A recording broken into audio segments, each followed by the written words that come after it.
The lockdown in India has got extended, but more important, I think we are all going through a period of some anxiety, some stress, and some worry about the future. All of it because of the COVID-19 situation, which is really unprecedented in our lifetimes and maybe for many, many decades kind of a thing. In this situation, I thought it would be useful to sort of just use some tools for reflection and looking at our own well-being and happiness. And I'm building on the work of a gentleman called Arthur C. Brooks, who's actually faculty at the Harvard Kennedy School and also a musician by profession. He talks about the concept of subjective well-being. And overall, he gives three formulae, which I'm going to sort of try and share with you in this video. The first formula is actually about what he calls subjective well-being.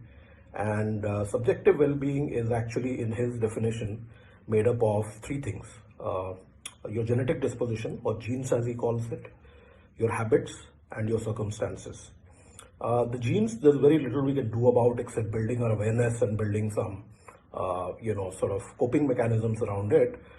Circumstances, in his words, actually is something important, but circumstances change all the time. And if we reflect from a gratitude point of view that we may be better off than many other people as far as circumstances are concerned, then circumstances can actually play a much lesser role in our mindset in terms of how it impacts our subjective well-being.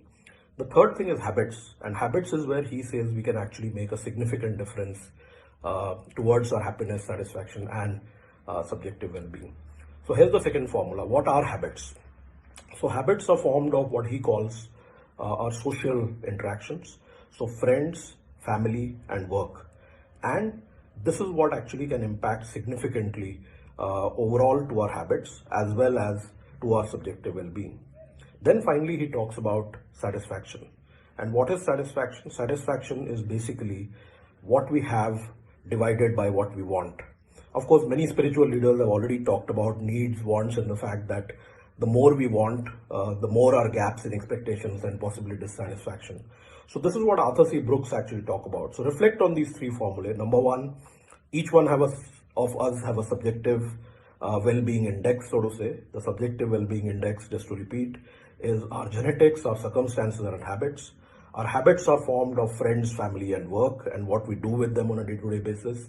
And the third bit is about satisfaction, which is, what we want divided by what we have.